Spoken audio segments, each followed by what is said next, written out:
आदम को तूने इस्म सिखाए, नूह से कश्ती को बनवाया, आग लगी गुलजार बनाया, अपने खलील को है बचाया। आग लगी गुलजार बनाया, अपने खलील को है बचाया। ओ भेज के मिस्र में यूसुफ को शहनशाह मिस्र। अल्हम्दुलिल्लाहि व कफ़ा व ख़ातिमुल अंबिया व मुरसलीन अम्मा बाद फ़ाऊज़ु बिल्लाहि मिनश शैतानिर रजीम बिस्मिल्लाहिर रहमानिर रहीम। मेरा नाम है हसीब अली और आप देख रहे हैं मेरे YouTube channel Haseeb Ali TV और मेरा फेसबुक पेज HK। मुझे उम्मीद है आप जहाँ भी होंगे खैरियत से होंगे और खुशबाश होंगे। मैं भी जहाँ भी हूँ खैरियत से और खुशबाश हूँ। तो तमाम देखने और सुनने वाले सामीन को अस्सलामु अलैकुम व रहमतुल्लाहि व बरकातुहू। आज जो है मैं आपके सामने सूरह रात पेश करूँगा। तकरीबन इसके 6 रुकू हैं और ये जो सूरह रात है ये पूरी हो जाएगी जब, तो उसके बाद मैंने अपने पहले यूट्यूब चैनल पे, क्योंकि मैंने आपको बताया कि मेरे जो 2 यूट्यूब चैनल थे वो डिलीट हो गए थे, तो जो मेरा पहला यूट्यूब चैनल था उसकी तमाम वीडियोस में दोबारा रिकॉर्ड करके आपके साथ जो है पेश कर रहा हूँ। तो मेरा जो उर्दू की वीडियोस का सेशन था तो वो तो कंप्लीट हो गया। अब जो है एक मुतालिक़ कुरान किताब है मेरे पास, उसमें जो है अंबिया किराम के वाक़यात हैं वो मैं आपके साथ जो है डिस्कस करूँगा, आपके सामने पेश करूँगा। ठीक है, तो उसके बाद जो है सूरह रात ख़त्म होने के बाद मैं वो शुरू करूँगा और जब जब मुझे कोई तर्जुमा मिलेगा और महसूस होगा कि आपके सामने डिस्कस करूँ आपके साथ, तो वो भी मैं डिस्कस करूँगा। मेरी एक छोटी सी दरख्वास्त है कि आप ख़ुद जो है कुरान मजीद को तर्जुमे से पढ़ें। ये इससे आपको बहुत फ़ायदा होगा और आपकी ज़िंदगी के तमाम मसाइल जो है क्या होंगे, हल हो जाएंगे। तो कोशिश करें कि जितना हो सके वो ख़ुद तर्जुमे के साथ पढ़ें। ठीक है, तो चलें शुरू करते हैं। सूरह रात जो है मदनी है। औज़ु बिल्लाहि मिनश शैतानिर रजीम बिस्मिल्लाहिर्रहमानिर्रहीम अलिफ लाम मीम रा तिल्का आयातुल किताब वल्लज़ी उन्ज़िला इलैका मिन रब्बिकल हक़्क़ु वलाकिन्न अक्सरन्नासि ला युमिनून। अल्लाहुल्लज़ी रफ़अस समावाति बिग़ैरि अमदिन तरौनहा सुम्मा इस्तवा अलल अर्शि वसख़्ख़रश शम्स वल क़मर कुल्लुन यजज़ी लिअजलिन मुसम्मा युदब्बिरुल अम्रु युफ़स्सिलुल आयाति लअल्लकुम बिलिक़ाइ रब्बिकुम तूक़िनून। वहुवल्लज़ी मद्दल अर्ज़ वजअल फ़ीहा रवासिया वअन्हार वमिन कुल्लिस समराति जअल फ़ीहा ज़ौजैनि इस्नैनि युग़शिल लैला अन्नहार इन्न फ़ी ज़ालिका लआयातिन लिक़ौमिन यतफ़क्करून।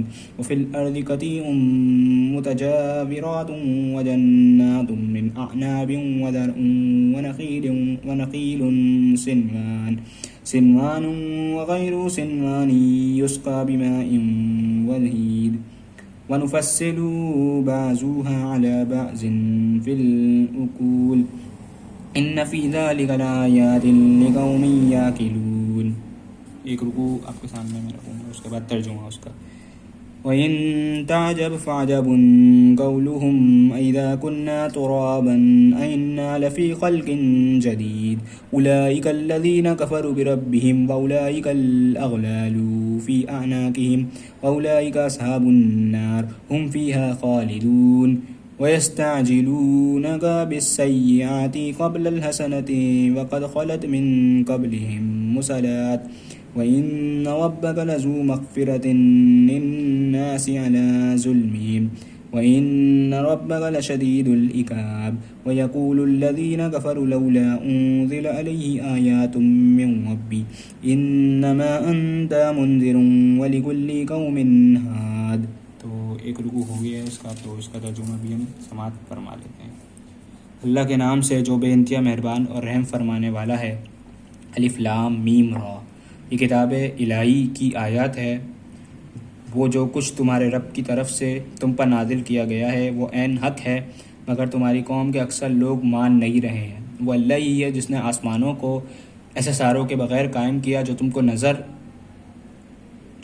नज़र आते हों। फिर वो अपनी तख्त सल्तनत पर जलवा फरमा हुआ और उसने आफ़ताब व महताब को एक कानून का पाबंद किया। इस सारे निज़ाम की हर चीज़ एक वक्त मुकर्रर तक के लिए चल रही है और अल्लाह ही इस सारे काम की तदबीर फरमा रहा है। वो निशानियाँ खोल खोल कर बयान करता है, शायद कि तुम अपने रब की मुलाकात का यकीन करो। और वही है जिसने ये ज़मीन फैला रखी है, इसमें पहाड़ के گھٹنے گاڑ رکھے ہیں اور دریا بہا دیے ہیں، اسی نے ہر طرح کے پھولوں کے جوڑے پیدا کیے ہیں اور وہی دن پر رات طاری کرتا ہے۔ ان ساری چیزوں میں بڑی نشانیاں ہیں ان لوگوں کے لیے جو غور و فکر سے کام لیتے ہیں، ٹھیک۔ اور دیکھو زمین میں الگ الگ خطے پائے جاتے ہیں جو ایک دوسرے سے متصل واقع ہیں۔ انگور کے باغ ہیں، کھیتیاں ہیں، کھجور کے درخت ہیں، جن میں سے کچھ اکھڑے ہیں اور کچھ دھورے ہیں، سب کو ایک ہی پانی سراب کرتا ہے، مگر مزے میں ہم کسی کو بہتر بنا دیتے ہیں اور کسی کو کمتر۔ ان سب چیزوں میں بہت سی نشانیاں ہیں ان لوگوں کے لیے جو عقل سے کام لیتے ہیں۔ آگے اگلے پیج پہ، اب اگر تمہیں تعجب کرنا ہے تو تعجب کے قابل لوگوں کا یہ قول ہے کہ جب ہم مڑ کر مٹی ہو جائیں گے تو کیا ہم نئے سرے سے پیدا کیے جائیں گے؟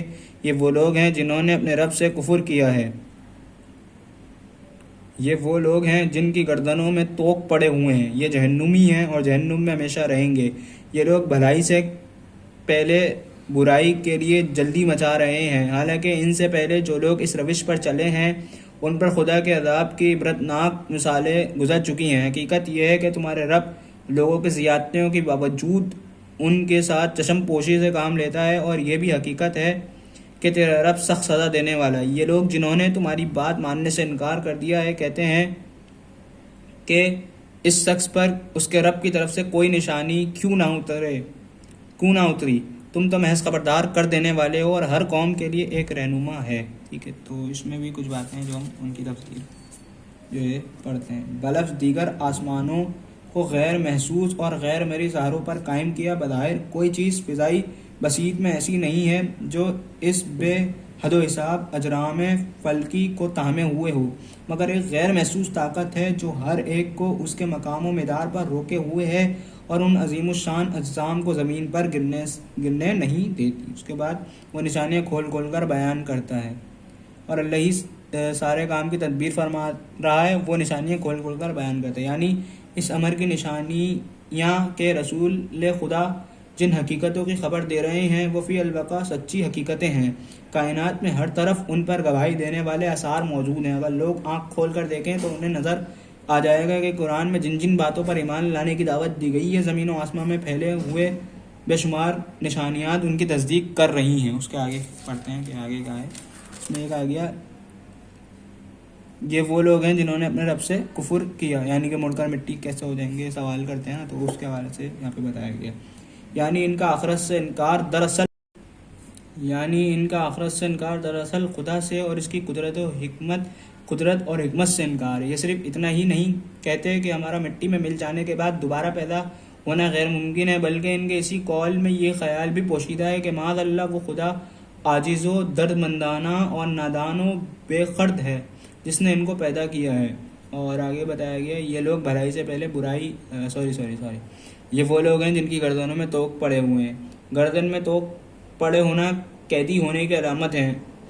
ان لوگوں کی گردنوں میں توق پڑے ہونے کا مطلب یہ ہے کہ یہ لوگ اپنی جہالت کی، اپنی خواہشات نفس کی اور اپنے آباء و اجداد کی اندھی تقلید کے اسیر بنے ہوئے ہیں۔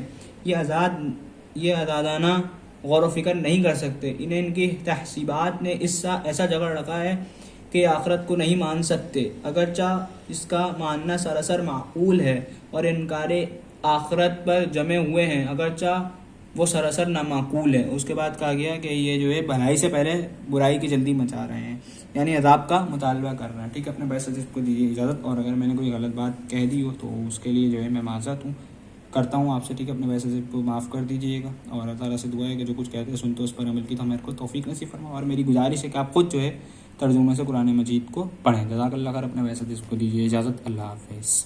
وہ بھیج کے مصر میں یوسف کو شہنشاہ مصر بنایا، یونس کو پیٹ میں مچھلی کے آیت کریمہ پڑھوایا۔